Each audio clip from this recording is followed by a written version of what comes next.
Hello, and welcome to a solo episode with me, your host, Deadeyes. Stalin's not joining us on this one. He's not really that much into The Walking Dead. He did watch it for a little while, I think, season 1, maybe into season 2, but then got a bit bored. However, it's very exciting for me. We have a treat in store for you tonight. None other than Rick Grimes, a.k.a. Andrew Lincoln, is here to talk with me, the very humble Deadeyes, in an exclusive interview. Before we get to that exclusive interview, it seems only fair to give a brief overview of what has happened so far in The Walking Dead. For fans of the show, just want to hear a ship recap, or for people that maybe have never watched it before, which would be a travesty. It's fair to say that the show has drawn some criticism.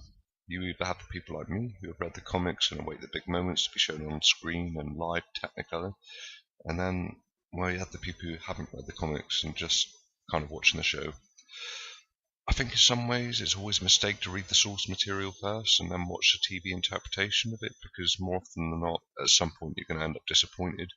True Blood was an example of this. Although the books were poorly written, they were at least addictive and a bit more fun than the TV show became. Another example is any of the Stephen King books converted into film or TV series. For me, it's like huge chunks of material either don't make it into the adaptation or they just don't translate very well. Giant spider at the end of it, anyway. So the first series shows Rick, the main protagonist of the TV show, being shot during a high-speed car pursuit. He's a sheriff deputy and looks mighty fine in his sheriff outfit, something we'll see a lot of in the first 2 seasons at least, especially the hat. Anyway, he's in a coma. The next thing he wakes up in the hospital and you find he's pretty much fucked because the dead are walking and he's got nothing but a hospital gown on. Somehow he survives. We follow the journey as he searches for his missus and Carl, his son. The entire first series crams in all different characters who will be with us for a while explaining 2 things, pretty much. They're fucked, and they are fucked. By the end of the very first short first season, there's one hope of salvation, and that's gone. And they're moving on again, which is something we tend to see quite a lot.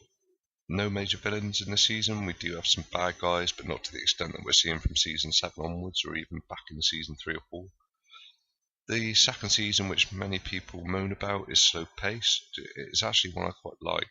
Rick and company move in with their family on a farm. Rick has taken kind of place as a leader of the ragtag group. Tension builds between him and his bestest mate Shane. Shane was also a sheriff deputy, and aside from being Rick's best mate since school, he's also been fucking the shit out of Rick's wife during the period everyone thought Rick was dead. Much of the season 2 is about searching for a little girl. This storyline does drag out quite a bit until finally she's found towards the end of the season. Then there's a standoff with Shane is a big moment. A lot of character development this season, which is a benefit, I guess, of being stuck in one safe-ish location, but hence why a lot of people felt it dragged. Anyway, at the end of that, they have to leave the farm and they're off on the road again. Rick admits to the group one of the biggest revelations of the series as a whole, and everyone kind of hates him, but also knows they need him to keep him safe as well. By season 3, Rick is hard as fuck. He literally kicks the shit out of everything in his path, and the group are more hardened as well. The season is mostly based around the prison, which Rick and crew take over. There's a huge moment in the series, and it's done exceptionally well.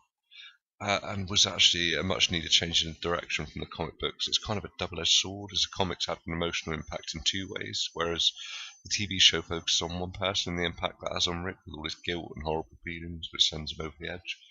We also have the introduction of the governor, who is basically a bit of a cunt. They tone him down quite a bit from the comics, but in fairness, his appearance in the comics is actually quite brief. And they managed to stretch him out over a season and the next one as well. By the 4th season, they've lost the prison as a safe space and are again moving onwards or in circles. We get the introduction of the claimers, which allows Rick to go full throttle badass. He is always at his best when he's backed into a corner with no obvious way out. We also get the introduction of Terminus, which seems like a really great place to stay and be safe. It's not. This is Walking Dead, for fuck's sake. Nowhere is safe. By this point, the dead themselves are losing any fear factor they might have had. It's very clear that the enemy is actually mankind, or what's left of it. A notable mention to Carol, who I pretty much detested all the way through till now, suddenly becomes a badass and one of the most revered members of the cast. She literally does what no one else can do, as well as going full Metal Gear Solid on occasions. We're on the road again in the 5th season until coming to Alexandria, a little community where your children can run about safely in the burbs while the dead roam outside. Rick takes a fancy to a blonde and is kind of cocky, overconfident, clearly thinking he can nail the shit out of her, even though his drunk, abusive doctor husband is on the scene. The scene is spent fleshing out the members of the community, and it's always looking like Rick and Co are going to topple the current regime who they see as weak. The season is possibly the least memorable so far. There were some okay storylines. We get the introduction to another community called the Hilltop Colony, as well as the first whispers and foreshadowing of Negan, the all-important badass that everyone who read the comic books has been waiting to see. Season 6 is showing how Rick is not so very different from the governor now. There's a group called the Saviors who are pretty much holding all the communities to ransom. Rick decides, being the cocky cunt that he is, that he's going to take down the Saviors for a price, but that ends up with nothing but bad times, as by the end of the quite forgettable season we have a group kneeling in kind of a semicircle, and the introduction of Negan, who does what Negan does. The season ends on a cliffhanger of epic proportions, and it's probably best to note that as a rule The Walking Dead always do a really good first episode and a very good last episode, but the middle of the season tends to sag quite a bit. I've watched the first episode from the season 7 quite a few times, and it's one of my favourites. It's very slow in providing with the details of what exactly happened at the end of season 6. Then it comes and leaves you feeling uncomfortable. I don't know if that's the right word, but I'm not sure. But I've only felt that sinking feeling once from a TV series, and that was season 4 of Dexter. The rest of season 7 is pretty much Rick and Co gathering up supplies for the Saviors, in between trying to find ways to overcome the almost impossible to overcome enemy. It's a very different Rick than what we've seen before, and now from season 7 onwards. He stays like this for a while.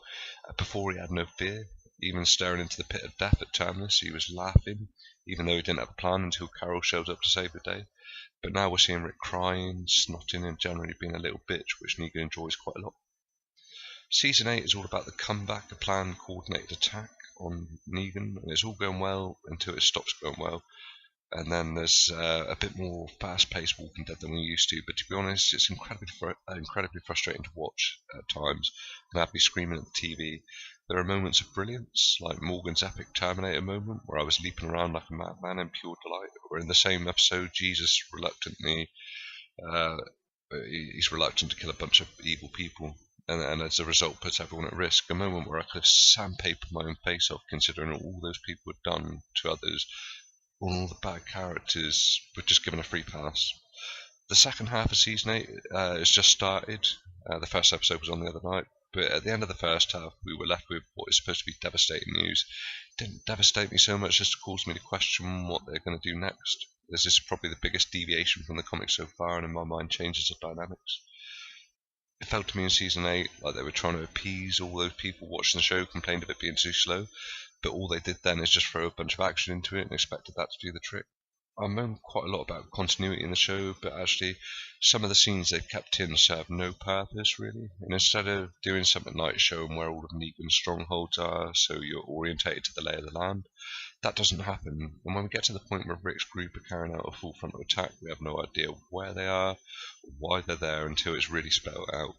It's also the case that the show sometimes takes a lazy writing road. For instance, the Savior's trapped, and then they manage a fortunate escape, and within that time they somehow coordinate a massive operation to put a stop to the rebel scum. Yeah, sure. There's a lot more to the show than I've described, mostly around individual character arcs. There are some more likeable than others. It's got to the point at the moment where I personally only like Rick and Negan. The rest I can take or leave, and often become a bit bored or pissed off when they're on screen. One of the translations that never worked from comic to screen was the character of Andrea, who was a regular badass in the comics and ended up with Rick, but her storyline is different in the show, and she actually is really annoying to watch, like even when she's standing there doing nothing, which is a shame, as she was really cool in the comics. You often find little cheeky nods and Easter eggs if you look hard enough, and that, for a geek such as myself, can be quite gratifying. One of these is in season 8, where owls feature quite heavily, and is thought to be a little nod to Twin Peaks, which I recently reviewed.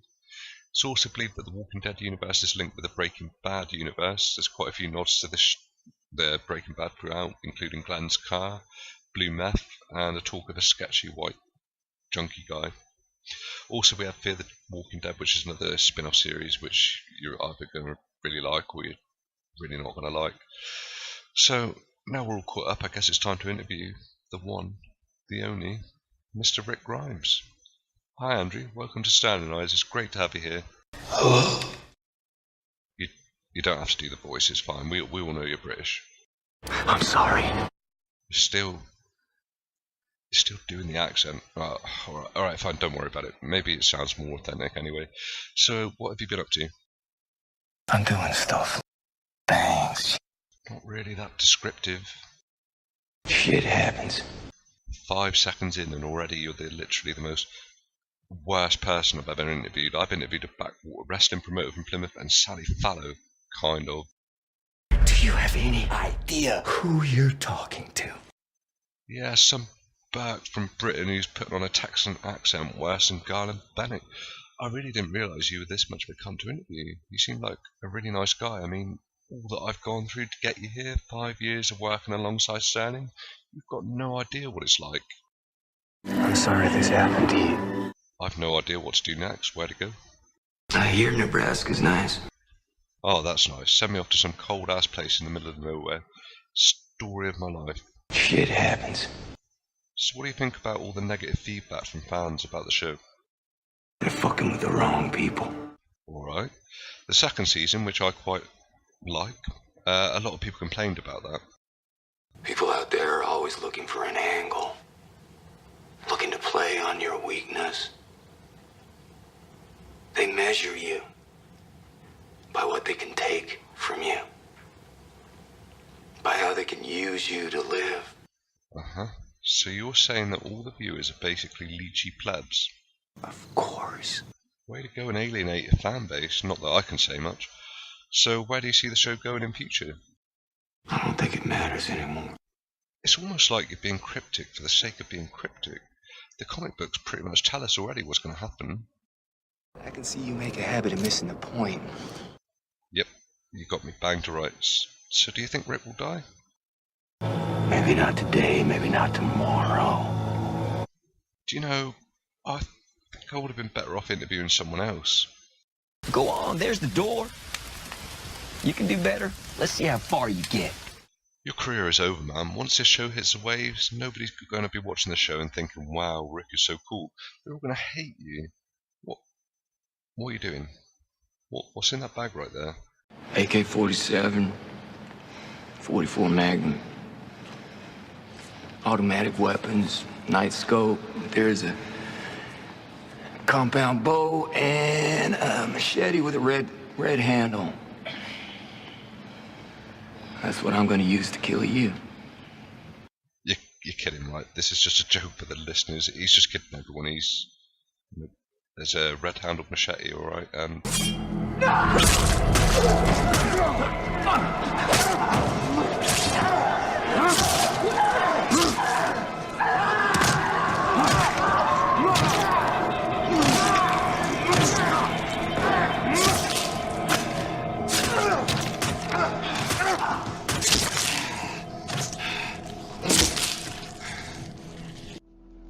You know, I was